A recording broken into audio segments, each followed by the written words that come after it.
म्हाळुंगे पडवळ तालुका आंबेगाव येथील पिंगळदरा चांदणी पूल येथे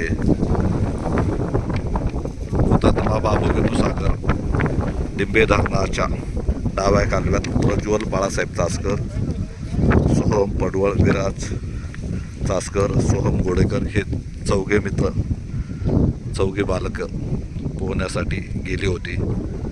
डाव्या कालव्यात पोहत असताना प्रज्वल बाळासाहेब चासकर वय 15 हा बेपत्ता झाला, तर विराज चासकर हे बालक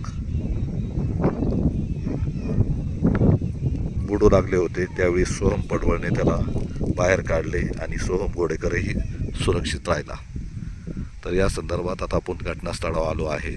साधारण डाव्या कालव्याला येडगाव धरणात नारंगावच्या बाजूने जाणारा हा कालवा 650 क्युसेसने या कालव्याला पाणी चालू आहे आणि यामध्ये प्रज्वल बाळासाहेब चासकर वय 15 हा बेपत्ता झाला आहे. आता इथं कुटुंब किंवा त्यांचे नातेवाईक किंवा मित्रपरिवार संपूर्ण काळजीमध्ये आहेत, कारण अजूनपर्यंत प्रज्वल चासकर हा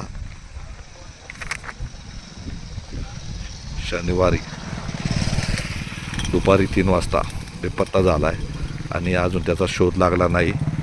तर नेमकं काय घटना घडली, कशी घडली हे समजून घेऊया. काय नाव तुमचं?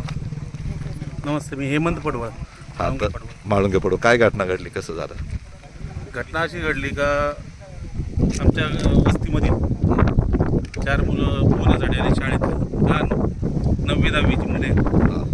तर ते आल्यानंतर त्यातल्या 3घांना पोहता येत नव्हतं, एकाला पोहता येत होतं. हे कुणाला माहिती नाही. त्यात आमच्या लोकांनी त्यांना सांगितलं सुद्धा जाऊ नका, परंतु आता ती लहान पोरं त्यांना सांगणार पण ती आलीच. आल्यानंतर पोहण्याच्या ह्याच्यात एक जण बुडाला आणि एक दुसरा गटांगळ्या खात होता. विराज चासकर. विराज चासकर गटांगळ्या खात होता. त्याला ते सोहम म्हणून मुलगा आहे, त्याने बाहेर काढलं. तर मग साधारण 3 वाजता ही घटना घडली. हो, 3 वाजता. 3:15 लागत. 3:15 लागत.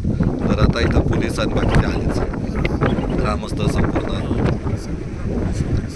त्याचा परिवार त्यांना माग काय आहे का?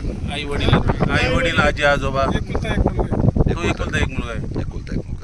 आई वडील आहे, आजी आजोबा आहे, चुलता आहे, चुलती आहे. तर म्हणजे संपूर्ण ग्रामस्थ किंवा परिसरातील नातेवाईक सुद्धा इथे आलेत आणि अजून जो प्रज्वल आहे त्याचा शोध लागलेला नाही. त्याचा शोध घेण्यासाठी जुन्नरहून सुद्धा पथक येते आणि धरणातून ह्या संदर्भात पाणी कमी केल्याचं डिंबे धरणाचे वरिष्ठ अधिकारी दत्ता कोकणे यांनी सांगितले की पाणी कमी केलेलं आहे. साधारण 650 क्युसेसने आता पाणी चालू आहे. पाणी कमी होण्यास जरा वेळ जाईल, पहाट होईल, त्यानंतरच जो बुडाला आहे प्रज्वल याचा शोध लागण्यासाठी मदत होईल. परंतु तूर्त तर या अशा पद्धतीने ही घटना इथे घडली आणि संपूर्ण कुटुंब किंवा त्यांचे नातेवाईक काळजीमध्ये आहेत. पोलीससुद्धा आलेले आहे, ग्रामस्थसुद्धा आहेत. तर आता प्रज्वलचा शोध घेण्यासाठी काही NDRF किंवा काही पथकं जुन्नरहून किंवा लोणावळा, तळेगावहून येथून सुद्धा येणार असल्याचे तहसीलदारांनी सांगितले. त्या संदर्भात सुद्धा प्रयत्न चालू आहे.